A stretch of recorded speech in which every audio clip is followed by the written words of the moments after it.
The snow had not stopped falling for 3 days when it happened, and by the time anyone understood what had gone wrong, the river had already taken what it wanted. The Thornwood pack lived in the high forest where the pines grew so close together that sunlight came down in thin silver threads instead of full beams. It was a good place, a safe place. For generations the wolves of Thornwood had raised their pups in dens dug beneath old roots, had hunted along the frozen creek, had watched the seasons turn from a distance without much trouble finding them. The pack was large, nearly 40 strong, and it was led by an alpha named Rurik, a wolf with a torn left ear from an old fight nobody talked about anymore, and eyes the color of wet amber. Rurik was not a cruel leader. He was tired, mostly. Tired the way any leader gets tired, after years of making sure everyone eats, everyone is warm, everyone comes home. But he loved his pack the way a father loves a house full of loud children, completely, and without needing to say it out loud. That winter, 6 pups had been born into the pack, 3 sets of parents, 6 small lives, all born within the same 2 weeks in early winter, which meant they grew up together like litter mates, even though they weren't. They chased each other around the den mouths. They stole food from the older wolves and got away with it, because nobody could stay angry at something that clumsy and that happy. The whole pack had built a soft place in its heart for those 6 pups, the way a pack does when winter is hard and new life feels like proof that the hard winter won't win. Then came the day by the river. Nobody meant for it to happen. That was the worst part, the part that made the grief so much heavier than ordinary grief. Nobody had done anything wrong. The ice on the river had held for weeks. Wolves had walked it, drunk from the cracks in it, let their pups play near its edges under careful watch. It was solid. It was supposed to be solid.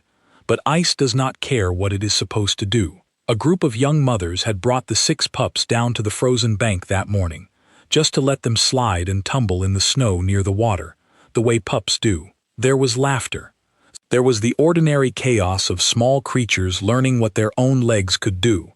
And then, without any warning at all, the ice let out a sound like a bone snapping deep inside a body, and the world under 6 small sets of paws opened up and swallowed them whole. It happened in less time than it takes to describe it. The mothers screamed. They screamed in the specific way wolves scream when the worst thing in the world is happening in front of them, and there is nothing 4 legs and sharp teeth can do about moving water.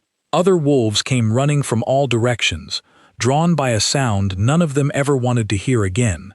They tore at the ice with their paws. They threw themselves at the broken edge until their pads bled.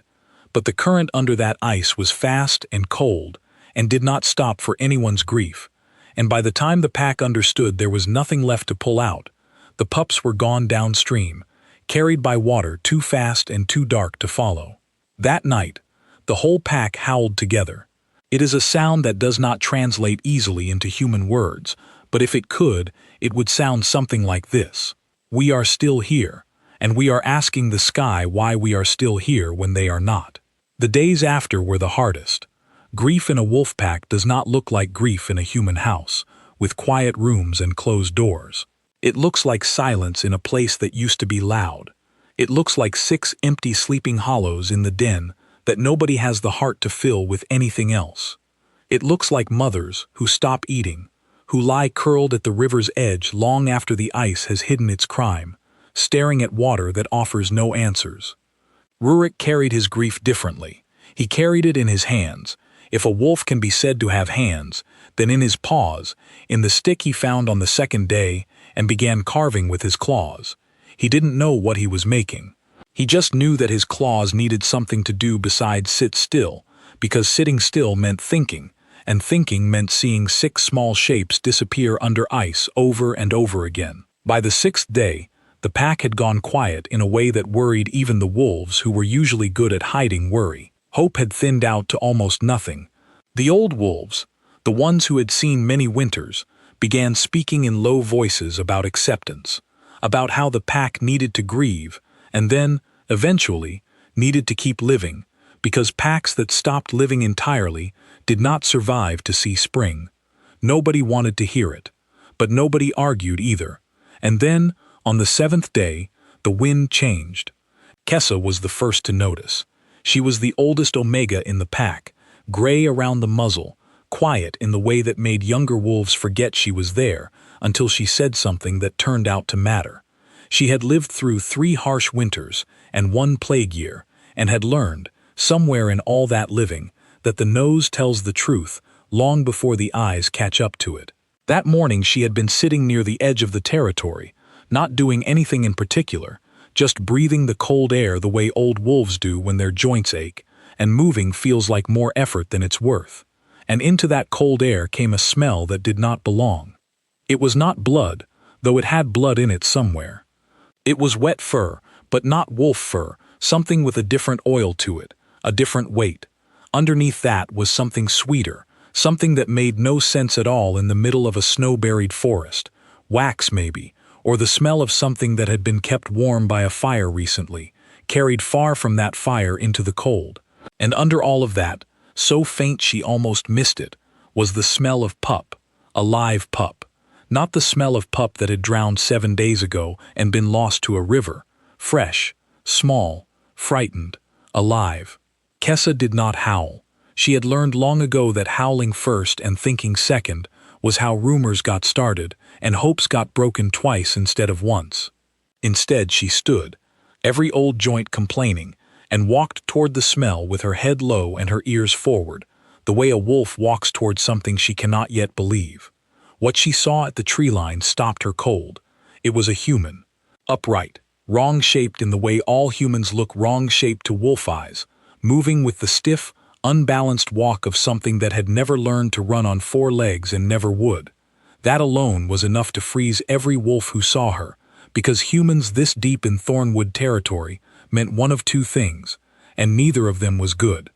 Either the human was a threat, or the human was about to become one, deliberately or not, simply by being where she should never have been. But Kessa's nose had already told her something the eyes hadn't caught up to yet.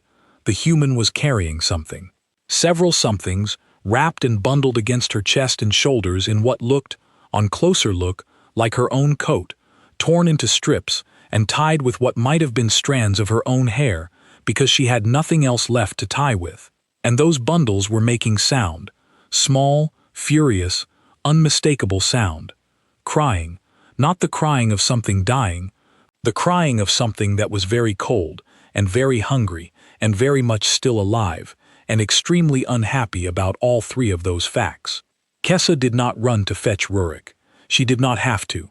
The whole pack had already begun to gather at the sound drifting through the trees, drawn the same way she had been, pulled forward before their minds had permission to hope.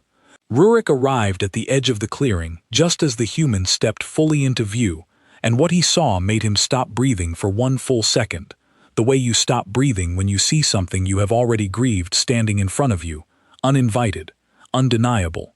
She was young, younger than she had any right to be, doing what she was doing. Her face had gone the pale gray-blue of skin that has spent too long fighting cold and started losing. Her lips were the color of bruised plums. Her feet, she had no boots, no wrapping at all, left dark marks in the white snow with every step, and she did not seem to notice, or if she noticed, she had decided it did not matter as much as whatever she was carrying. She stopped at the edge of the clearing. She did not run. She did not kneel. Not right away. Her body seemed to be negotiating with something, deciding how much movement it had left in the bank before it would refuse to give any more. Then, slowly, like a puppet whose strings were being lowered by careful hands rather than cut all at once, she folded down into the snow and began, one at a time, to set the bundles down in front of her. 1, 2. The pack had gone utterly silent. Even the wind seemed to be waiting. 3, 4. Rurik's whole body had become one long-held breath. 5, 6. All 6. The girl's voice, when it came, had been scraped down to almost nothing, worn thin by cold and distance and whatever walk she had made to get here. Found them in the water, she said. Downstream. Caught in some roots by a bend. I didn't know whose they were. I just knew they weren't finished yet. Nobody moved. Rurik's ears were pinned so far forward they nearly touched. She swayed where she sat, caught herself against nothing, kept talking the way people talk when stopping feels more dangerous than continuing. "I'm an Omega," she said. "Human Omega. I know it's not the same as what you are, but I could smell it on them, that they weren't done, so I couldn't just—" She didn't finish the sentence. She didn't need to. The first small body in the bundles found its mother's scent through the layers of torn coat and began screaming for milk with the outraged, indignant fury of something magnificently, stubbornly alive, and something broke open in that clearing that had nothing at all to do with the ice that had taken these pups away in the first place. The mothers moved first, faster than thought, tearing gently at the makeshift wrappings with careful teeth, checking each small body, counting toes and tails and heartbeats with their noses, the way mothers do when they cannot yet trust their own eyes. One by one, 6 pups were pulled free into the cold air, and 6 pups screamed their outrage at the cold, and it was the most beautiful sound the Thornwood pack had heard in 7 days. Rurik did not go to the pups. Every other wolf was already there, and he trusted them completely to do what needed doing. Instead, he crossed the clearing toward the girl, who had begun to fold sideways into the snow, the way a puppet falls when even the careful hands let go, her body finally collecting on a debt it had been avoiding since she first stepped into the cold water to search for what she had no reason to believe she would find. He caught her before her head touched the snow. She weighed almost nothing. That was the first thing that struck him, how little of her there seemed to be, as though the last hour had used up not just her strength, but some of her actual substance. The second thing he noticed, with his nose close to her throat, checking for the thing every wolf checks for in a body gone still, was her heartbeat. It was there, thin, stubborn, and strange, off by half a beat from what a human heart should sound like, closer to the rhythm of an Omega's heart, like a song being played in the wrong key that somehow, impossibly, still resolved into something true. Around him, the mothers licked cold and river water from small bodies. Milk was found. Small mouths latched on with the single-minded fury of creatures who had been very afraid and were not, at that particular moment, planning on discussing it. The sound in the clearing had shifted entirely, from the low hum of a pack that has stopped hoping to the loud, messy, overlapping noise of a pack that has just gotten something back it thought was gone for good. Rurik looked down at the girl in his arms. Blue lips slowly starting to fade back towards something closer to living color, now that she was pressed against the warmth of his fur. Human, not pack, not wolf, not anything the old stories of Thornwood had ever needed a word for, because nothing like this had ever needed a word before. She had walked, alone, on bare and bleeding feet, into the territory of a pack of wolves she had every reason to fear, carrying 6 wolf pups against the last heat her own body had left to give, because her nose had told her they were not yet finished being alive, and she had decided that was enough of a reason to nearly die trying to prove it. He did not have a word for that, so he said the only true thing he had: "You are not leaving this den until you are warm." It was not a request, and it was not spoken like a threat either. It was spoken the way an alpha speaks a law that has just been created on the spot, one that will apply for the rest of however long this pack exists. He carried her back to the den himself, stepping carefully over roots and stones, positioning her body so the cold wind off the ridge could not reach her, and the whole way there, wolves fell in alongside him, not out of duty, but because none of them wanted to be far from the strange, small, half-frozen creature who had walked out of the trees, carrying their grief back to them alive. Inside the den, the warmth of 6 wolves already curled close together met her before Rurik even set her down. Kessa was there before he had fully settled her onto the bedding of dried moss and fur, already pressing her own body against the girl's side, sharing heat the old way, the way wolves have always shared it with the sick, and the newborn and the dying, without asking permission first. "She'll need more than us," Kessa said quietly, her old voice rough with something that might have been awe or might have been the beginning of tears, if wolves cried the way humans do. "But it's a start." Rurik didn't answer right away. He was watching the girl's face, waiting for some sign, some flicker, that the warmth was reaching her. It took a long time, long enough that some of the younger wolves grew restless, pacing near the den mouth, glancing back and forth between the 6 pups now sleeping in an exhausted milk-drunk pile and the still, pale shape lying in the moss. Long enough that the moon had crossed most of the sky before her breathing changed from the shallow, uneven thing it had been to something deeper, something that sounded less like a body barely holding on and more like a body that had decided, somewhere in its stubborn depths, to keep going. She did not open her eyes that night. Rurik stayed beside her anyway, close enough that his own body heat added to the wall of warmth the pack had built around her, and he found himself, somewhere near dawn, doing the same thing he had done for 6 long days before this one, turning the unfinished stick over in his claws, except this time he was not carving out of grief. He was carving because his claws needed something to do while he waited to see if a stranger, who owed his pack nothing, would live long enough to be thanked. The morning came slow and gray, the way winter mornings do in the high forest, light seeping through the pines like something reluctant to fully arrive.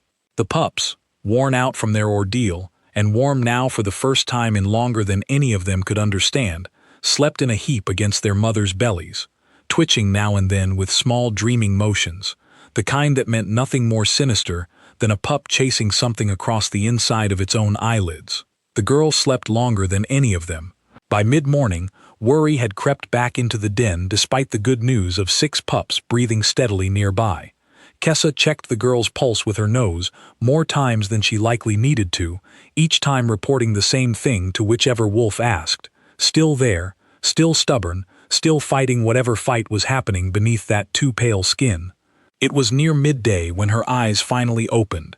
She did not wake the way people wake in stories, sudden and dramatic, sitting bolt upright with a gasp. She woke slowly, the way someone wakes from a sleep so deep it takes a while to remember which body they're wearing. Her eyes moved first, taking in the low earthen ceiling of the den, the close press of fur and warmth on every side, before her mind seemed to catch up to where she was, and more importantly, who she was surrounded by. For one long moment, something like fear crossed her face, the ordinary, reasonable fear of a person waking up inside a den full of wolves. But then her gaze found the small shape sleeping nearby, and recognition arrived, and the fear folded itself away into something closer to relief. "They made it," she whispered. Her voice was still rough, still thin, but it held. "They made it," Rurik confirmed, and though wolves do not speak the way humans do, something in his low sound carried meaning clear enough that she understood it without translation, the way creatures sometimes understand each other when the stakes have been high enough to burn away the need for exact words. She tried to sit up and didn't get far, her body reminding her firmly that it had spent its reserves and had none left to spare for pride. Kessa pressed gently against her shoulder, a wordless instruction to stay down, and after a moment the girl obeyed, settling back into the moss with the particular exhaustion of someone who has just remembered how tired they actually are. "How long," she managed, "was I through the night?" Rurik answered, or something close enough to answering that she understood. "You are safe. You will stay safe." She let out a breath that shook a little at the edges. "I didn't think," she said slowly, choosing each word like it cost her something to produce, "that I'd make it back with them. I heard them. In the water, under the ice, further down where it had thinned. I don't know why I could hear it, and nobody else did. I just knew I had to try." Nobody in that den needed her to explain further. The proof of what she had done was sleeping in a warm pile a few feet away, 6 small chests rising and falling in the unhurried rhythm of creatures who had, against every likelihood, been given their lives back. Over the following days, the girl grew stronger, though slowly, the way bodies do after they have been pushed as close to the edge as hers had been.